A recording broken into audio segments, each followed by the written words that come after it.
Hello दोस्तों, कैसे हैं आप सभी। उम्मीद करता हूं आप सभी बहुत ही अच्छे होंगे। तो आज के इस वीडियो में हम पढ़ने वाले हैं क्लास 10th साइंस का मोस्ट इंपॉर्टेंट क्वेश्चन को। आज के इस वीडियो में हम पढ़ेंगे जो है दीर्घाकार आवर्त सारणी। तो दीर्घाकार आवर्त सारणी क्या होता है, इसका पूरा एक्सप्लेनेशन आज के इस वीडियो में हम करने वाले हैं कि इसका परिभाषा क्या होता है और इसके खासकर इसका लक्षण आपसे पूछ लिया जाता है। मतलब लक्षण मतलब इसकी विशेषताएं क्या होती हैं, तो पूरा हम डीप में डिस्कस करेंगे। मैं आपको विश्वास दिलाता हूं कि बहुत ही आसानी तरीके से आपको एक एक बात समझ में आएगा। तो चलिए हम समझते हैं। तो वैसे तो हमने यहाँ पर परिभाषा इसका लिख दिया है कि दीर्घाकार आवर्त सारणी किसे कहते हैं, बट हमें परिभाषा को रट कर याद नहीं करना है बल्कि समझ कर याद करना है। तो हम समझ लेते हैं, समझ जाएंगे तो यह परिभाषा याद हो जाएगा। तो देखिए, दो वैज्ञानिकों ने मिलकर दीर्घाकार आवर्त सारणी दिया था, ठीक है। और ये जो आवर्त सारणी, सबसे पहली बात आपको क्या बताया, हमने बताया दो वैज्ञानिकों ने मिलकर क्या दिया था, ये सारणी दिया हुआ है। और कौन कौन से वैज्ञानिक है, एक है रेंग बर्नर, ठीक है जी। पहले वैज्ञानिक का नाम याद रखेंगे रेंग बर्नर और दूसरा एक नाम था बरी, ठीक है।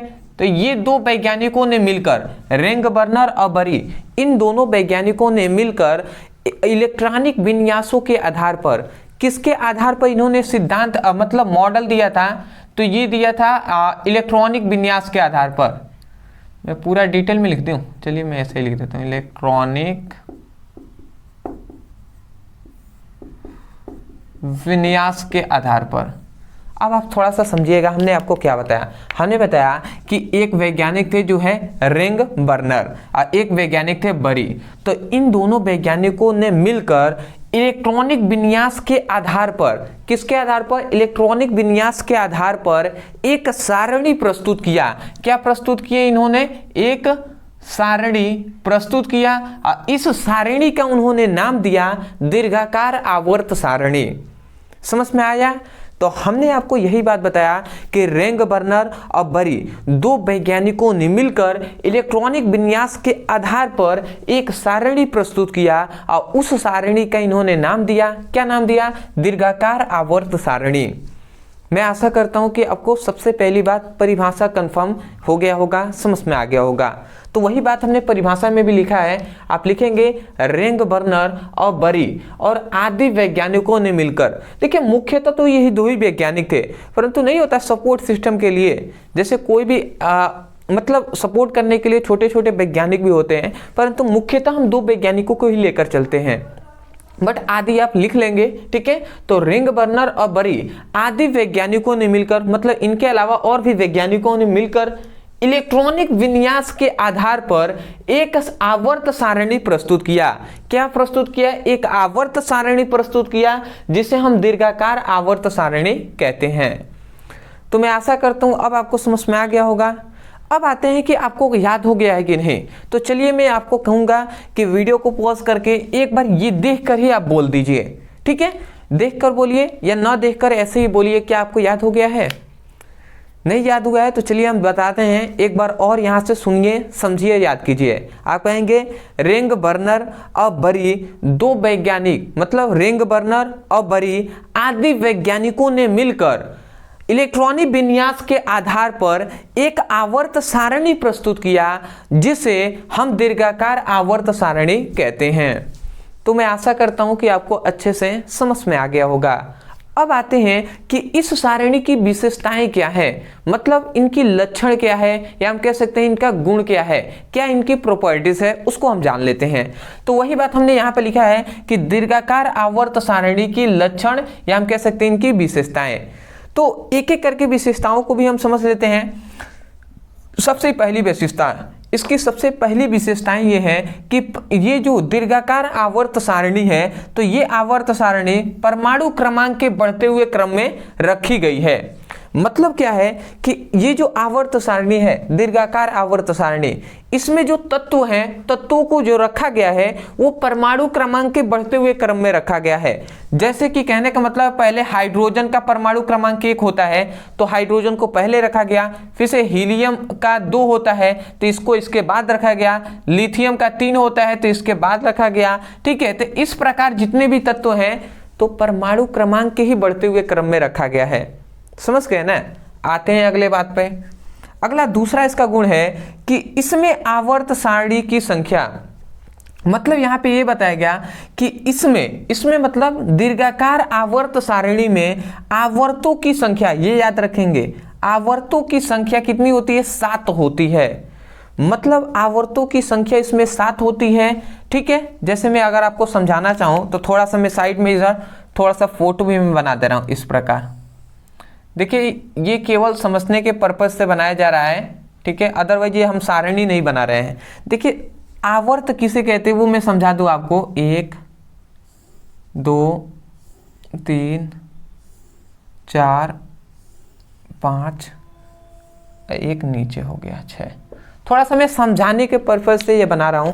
देखिए एक तो ये वाला लाइन होता है इधर वाला, 1 2 3 4 5 6 7, 7 है ना। तो ये जो होता है, ठीक है, पैरेलल जो होता है ये होता है आपका आवर्त। ठीक है, आवर्त। तो इसमें जो दीर्घाकार आवर्त सारणी होता है उसमें आवर्तों की जो संख्या होती है वो 7 होती है। समझ गए। उसके बाद ठीक है, उसके बाद कहा गया कि इनमें तत्वों की संख्या क्रमशः 2 8 18 32 ऐसे ऐसे रखा जाता है।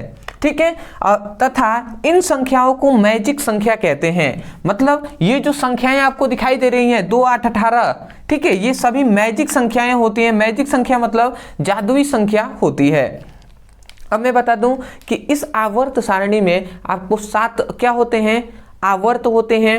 और दूसरी एक और बात यहाँ पे नीचे लिखा गया है कि इसमें मतलब इस आवर्त सारणी में वर्ग कहें या हम समूह भी कह सकते हैं, दोनों बात एक ही है। तो इस आवर्त दीर्घाकार आवर्त सारणी में समूहों की संख्या 18 होती है।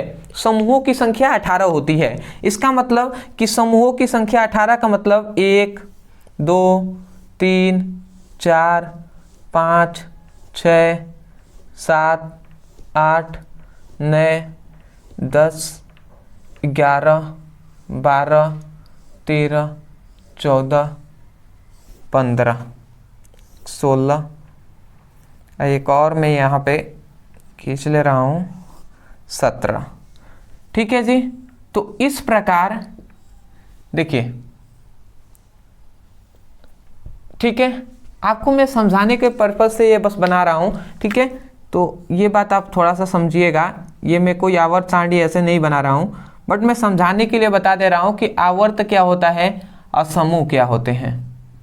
ठीक है, तो देखिए ये जो खड़ा वाला जो लाइन है ये समूह कहलाता है।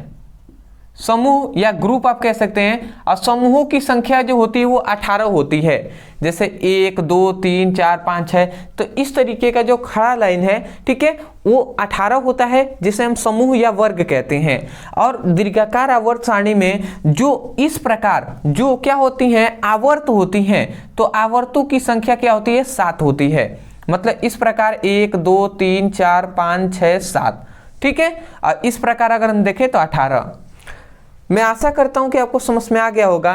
एक और बात इसमें आपको नहीं समझ में आया तो मैं बता दूं, यहाँ पे हमने लिखा है इनमें तत्वों की संख्या क्रमशः 2 8 18 32 होता है। इसका मतलब क्या हुआ कि पहला आवर्त है तो पहले आवर्त में 2 ही तत्व भरे जाएंगे। भले इसमें जगह हो परंतु आपको 2 ही तत्वों को भरना है। मान लेते सपोज एक यहाँ भर दिए तो एक यहाँ पे भर दिए।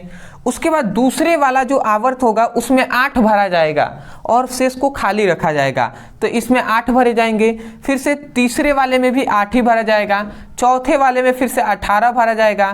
पांचवें में भी 18, छठे में 32, फिर से सातवें में भी 32। तो इस प्रकार आपको भरा जाएगा। ठीक है, ये बात समझ के आते हैं अगले पर। अब ये वाला जो है ना, ये वाला थोड़ा सा आपको याद करना है, बहुत ही इंपॉर्टेंट ये तीनों है। ठीक है, देखिए यहाँ पे ये बताएगा कि दीर्घाकार आवर्त सारणी जो होता है, ये मान लेते हैं दीर्घाकार आवर्त सारणी है।